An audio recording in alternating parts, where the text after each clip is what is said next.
Ready? Yep.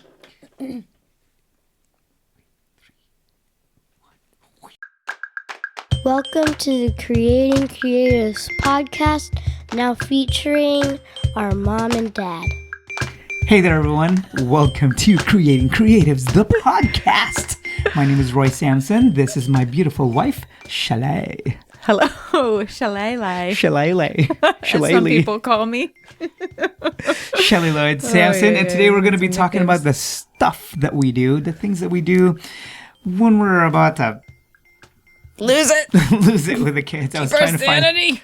a PG-13 way of Around saying to it. bleep, bleep, bleep, bleep, bleep, bleep. Yeah. Well, yeah, this YouTube is adults only. Like we said no kid content on it. But maybe the other podcasts won't appreciate the language. So, Yeah. what do? Scenario 1. Yeah. Kids are just running around. Like there's not even any setup. They're just running around the house chasing each other, tackling each other on the ground. You're trying to get them ready for dinner. You're making me all nervous already. And then one of them just starts crying. Tristan, hit me! Yeah. Actually, one of the things I do in that we have, if you don't know, we have 3 kids, 5, 7, and 9. 5, 7, and 9. And that happens all the time. You hear screaming, one person does something to the other one. And I just leave it at first, It's kind of like I let them figure it out. Because I used to run in all the time and when they were littler and figure out what's happening. When you have a 2-year-old, you want to make sure they're safe, whatever. But now that they're older, and you have to kind of like see what kind of cry it is and if someone's really hurt. But if it's just someone's bothering me or they sat on me. Well, they're vying for hierarchy too. Like they're trying to overpower each other, and sometimes they pull out the mom and dad card. Yeah, and we've done that at the playground, or even when we're at the friend's house. We're talking, the parents are talking, and then the kids are playing, and then you hear the screams, and like, should we go over there and check? I was like, let's see if they can resolve it. Yeah. Or even when they run in yelling, "Daddy, Daddy!" It's like, go over there, see if you can figure it out. Yeah. I'd say maybe you guys are friends. See if you can figure it out. Maybe like 7 out of 10 times I feel like they resolve it. Yeah. They've been doing it a lot more recently. I'll be in the kitchen working or cleaning up or something, and they'll be in the arts and crafts room playing, and then I hear something and I'm like, I'm just going to leave it. And then it goes away and they continue playing. Yeah. And they've resolved their problem. So or when they run in asking you to intervene and you're just like, go figure it out. Like you guys are smart kids. You're friends. Yeah. I guess that doesn't really have much with me losing it. It's more them losing it. But, but it keeps my sanity. It reserves my energy for when I need to use it. So I don't lose it, which is actually a thing that I'll do too. If they are super crazy and I feel like I'm going to lose it, I will have them use it or lose it, and we run around and like use the energy inside of us to kind of rejigger everything and get our bodies moving, get the adrenaline pumping. We'll go for a bike ride, go walk around the block. Mm-hmm. I'll even surprise them in the house and be like, run around the house. And our house is tiny, but we just run around and they're just so caught off guard by whatever has happened. Dance party. Just put on music. Turn off the lights and put on the music, and they're like, oh! Yeah. And they get so happy. So it's kind of like shock value, I think, as well. Yeah. And I have to be in the right mind frame to just do it. Yeah, well, it's shock value, but at the same time, they're releasing endorphins into their body when they get their body moving. And me too. Yeah. So it helps me just be like, now everybody's happy again, or at least everyone's tired. Yeah. And then you can control them. Yeah, take a deep breath. Deep breaths work. The next keyword is tired. When they get tired, unruly, they are often very unreasonable. Oh, yeah. And I think by this point, the logical and the thinking and the part that you can win over easily is not so easily winnable.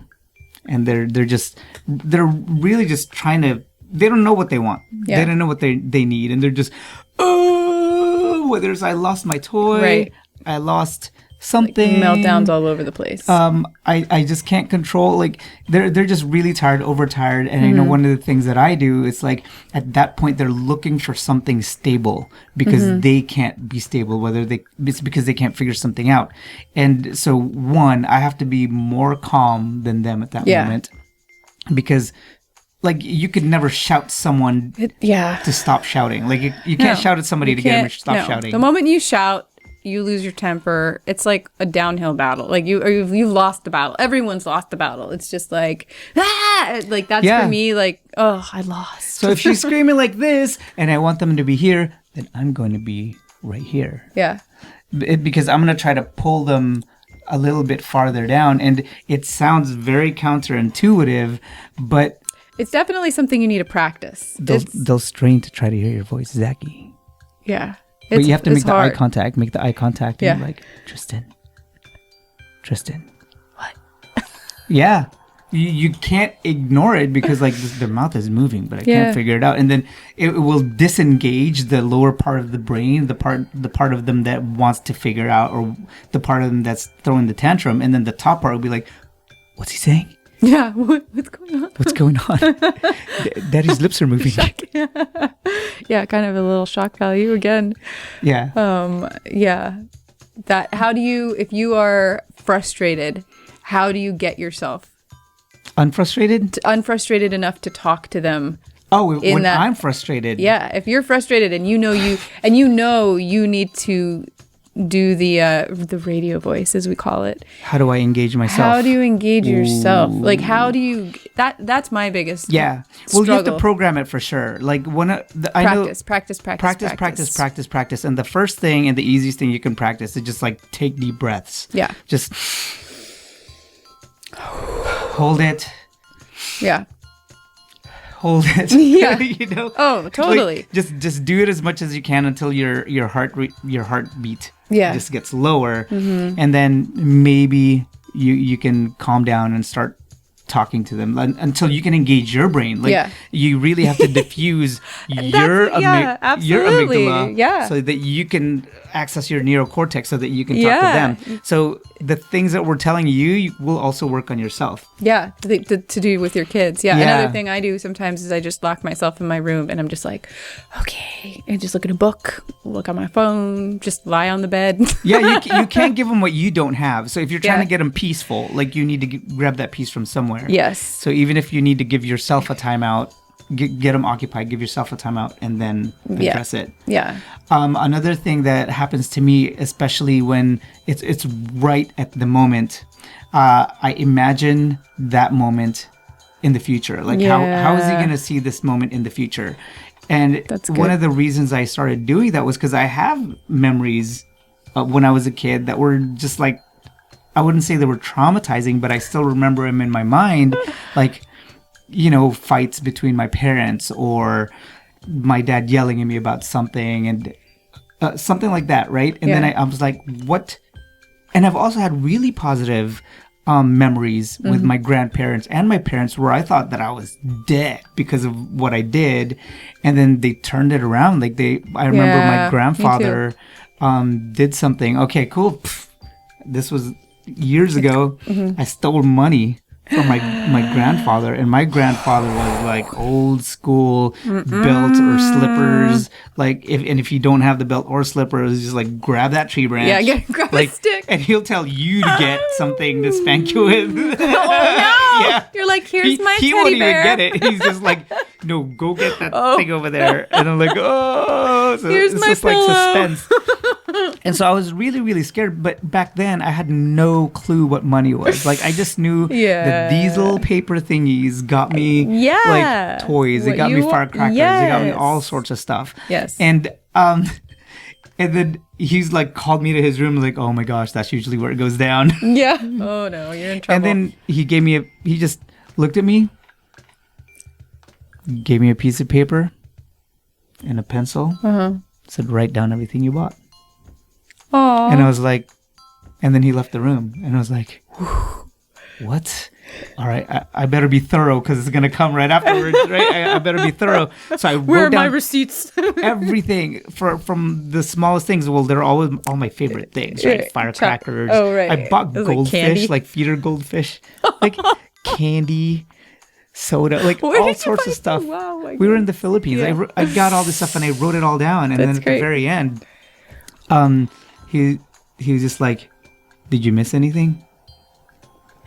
He walks back out, and I just looked at it again, and then he's like, "Okay." And then he came back in and then explained to me that the money that I had taken, and it was hundreds of pesos because I didn't know what they were, was for my brother's birthday party. Like he had been saving the money to be Right. able to throw my brother a birthday party, and then now Guilt trip. it wasn't a guilt trip. That was the truth, and it Right, was like yeah. we were gonna get this, and this, but now we can't get that, and that. We can still have the party. Mm-hmm. It's just not gonna have these things. Mm-hmm. And he said, "No, just say a prayer." If he could tell I was sorry, he's like, "I could tell you're sorry." Mm-hmm. And I just say a prayer that you're sorry. Right. And then he left. I was like, Wow. holy smoke. So, yeah, Life but that lessons. memory was Yeah. burned into my brain because I Yeah. thought I was toast. And so when I see one of our kids staring at me, mostly it's Tristan, but because one, he cognitively chooses sometimes. Yeah. And then I also know that it affects him the most, like guilt-wise. Yeah.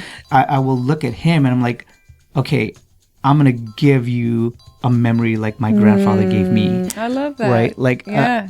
I'm gonna take all the anger inside my brain instead of yelling or instead of reacting harshly. Yeah. Well, that's funny. Let me craft a memory. Yeah, no, I love that. That's it kind of reminds me what I do a similar type of thing with thinking when I look at them, right? So if I am at a cognitively good spot, don't need to take myself out for a timeout or anything. I try and think look at it from their point of view. Like you said, you didn't know what the money meant. It's like Yeah. we know so much as no clue. adults and they don't understand Yeah. necessarily. Sometimes they do, sometimes they don't. But and so instead of getting mad at them for whatever it is they've done, I try and be like, wait, do they understand what they've done right now? If they don't understand, I really need to explain it to them, and show them what they did or help, them figure out how not to do it or what to do instead. But if they do know what they've done, then I can talk to them about it and really address the problem. But I try and look at it from their point of view. So when I want to get really mad, I'm just like, wait a minute, let me think. Do they understand what they're doing? Like, how do they see this as? Are they just trying, or are they like trying to get my attention? Am I not giving them enough attention? It's like those basic needs again. Are they hungry? Are they tired?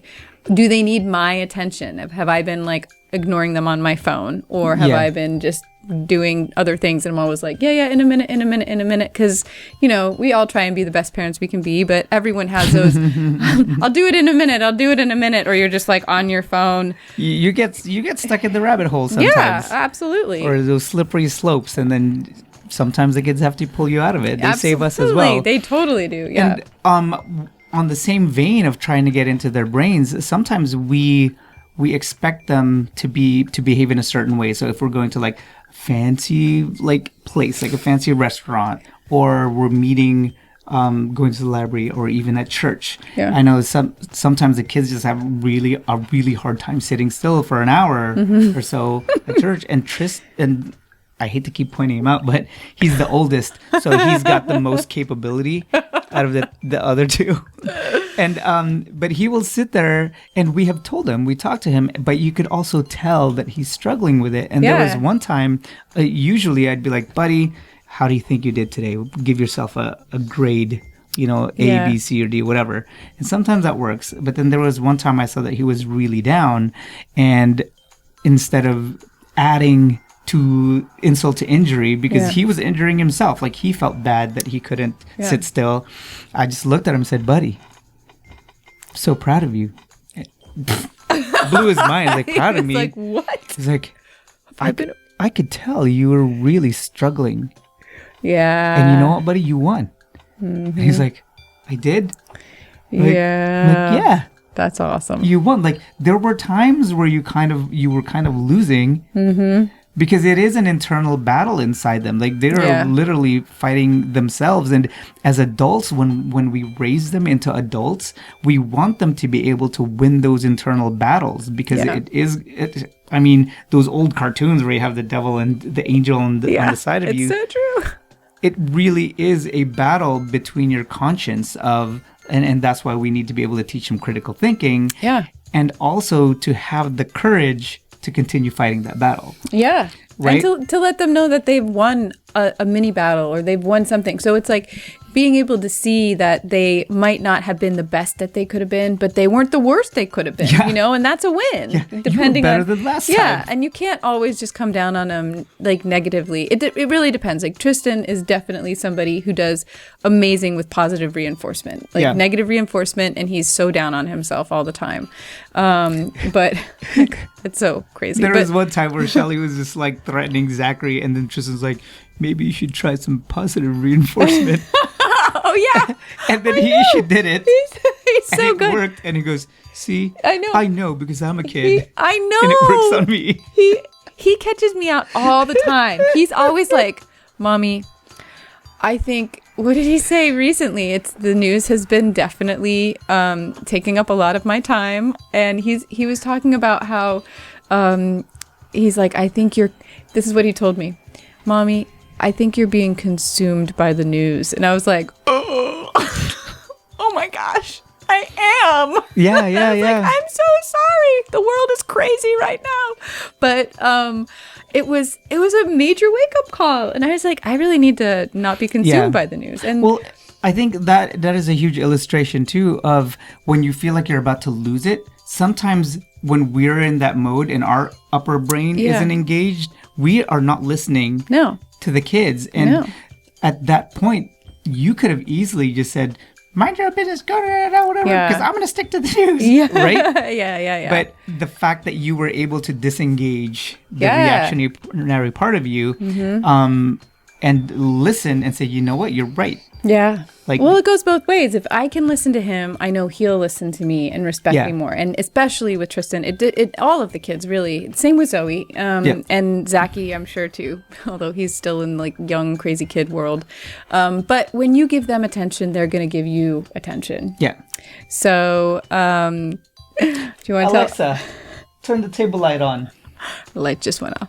Ding. Okay. Sorry if any of you have the A word in your house and we just triggered her to do something. Anyways, so it's really important to connect with them. And another thing I do, actually, speaking of connection, is when I feel myself getting frustrated with them, I really try to connect and redirect. So I connect with them on an emotional level. So this works amazingly well with Zoe. She had a kind of a major meltdown today. They had a late night.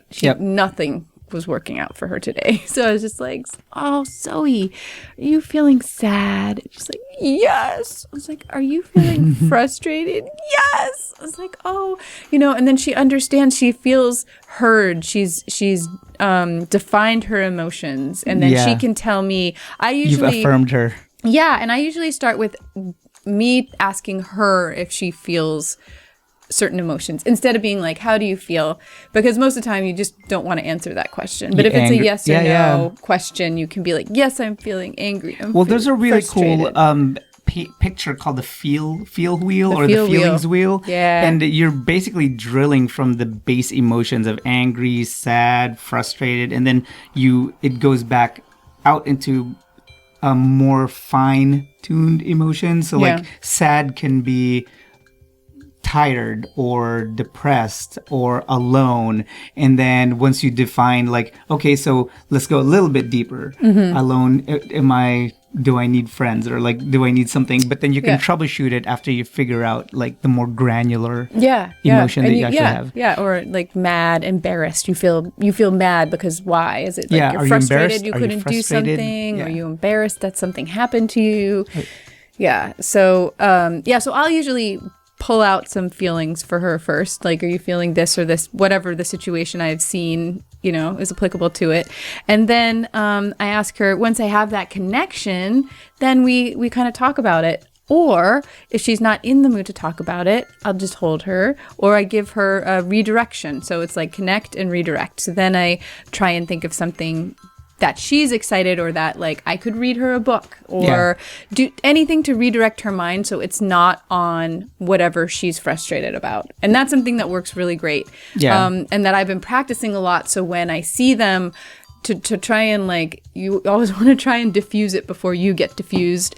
And so connecting and redirecting. Yeah. And really that works with adults as well. Like no one's going to follow if you don't have a connection with them. Yeah. So connect and redirect is huge. And sometimes that connection, if they're so grumpy that they don't want to do anything, sometimes the connection is just being there. Yeah. Like, hey buddy, I know you don't want to talk. Yeah. But do you mind if I just sit here? Yeah.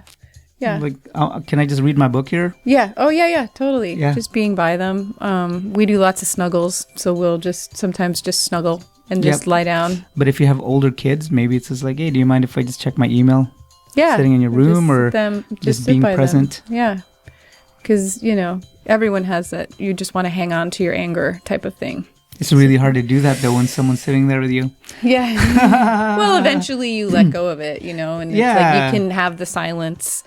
Books are really good for us. If the kids are really frustrated to a point where it's like crazy, I'll just put them in the room, close the door, but I'll leave some books, or leave something that's like open play, or like I was like, oh look, these blocks happen to like be here for you to look at when you're lying on your bed and you're frustrated, and then I come in and there's like a castle built or something.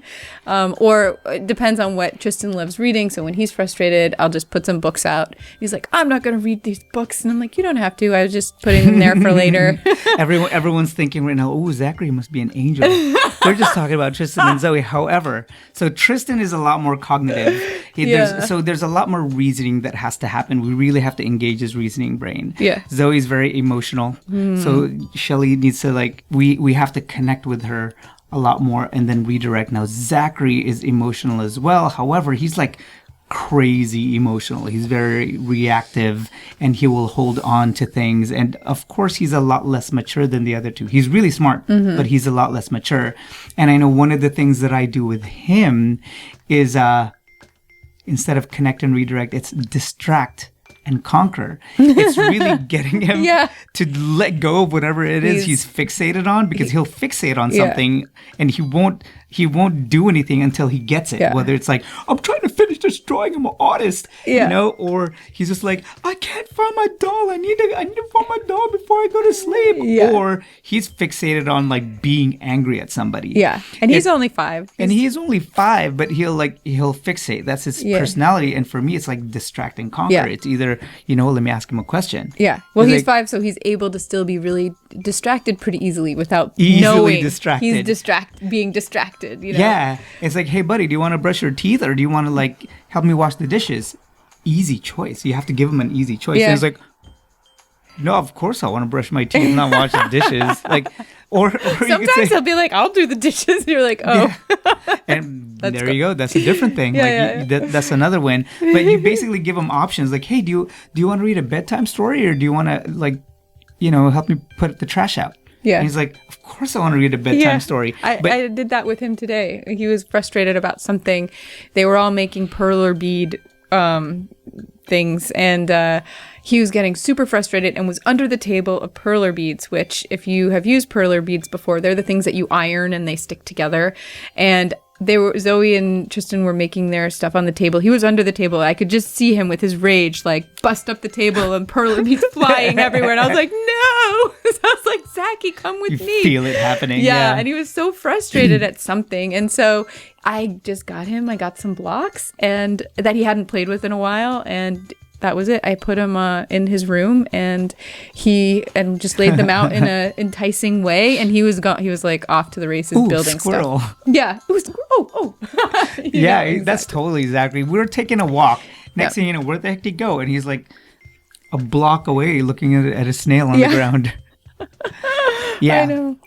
So I think those are the three main things. Yeah, I mean, when I'm really frustrated, my brain power is completely depleted. I just feel like I have nothing left. I'll start counting, and I'm just be like 1, 2, and most of the time the kids are like, oh gosh, she's counting. That means it's like we've never gotten to 5, and actually I go down from 5. I go 5, 4. And they're like, oh my gosh. Because your brother, Alfred, told me, he's like, if you count up, where do you stop? I was like, oh, that's a good point. Well, it's funny because Tristan called you out on that once as well. You're like, get in the shower now. And he's like, oh, all right, I'm going to count to 5. 1, 2. And he just like books it. Yeah. And then his head pops back in. She's like, what happens when you get to 5? Yeah. So count down. Get your head in there. Count down. You don't want to know. Yeah. Now I just revert to you lose iPad time. Yeah, you don't even have to count. Precious iPad time. Yeah, but it's also making deals too, engaging them by making a deal, because sometimes they'll be frustrated about something, and it's because they've lost something or they've lost some kind of privilege. Yeah. And you just need to figure out how to make a deal with them. Yeah. Lots of deep breaths, and you don't win always, but you try and you just keep practicing and see what works for you. So those are the things that work for us. And hopefully they work for you. Give them a try. If not, and let us know what works for you. We would love to know, because I think the more things you have in your pocket, the better you are.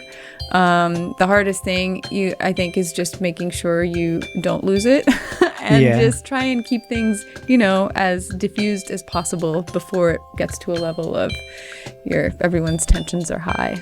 Sweet. Cool. So if you like this podcast and any of our other previous ones, please subscribe so you don't miss any of the future podcasts, and please share it to other people who you think will find it useful. Yeah. Awesome. Once again, my name is Roy. This is Shelly. Hello. And goodbye. And thank you for joining us tonight. See you next time. Bye. Bye. Thanks for tuning in. See you next time.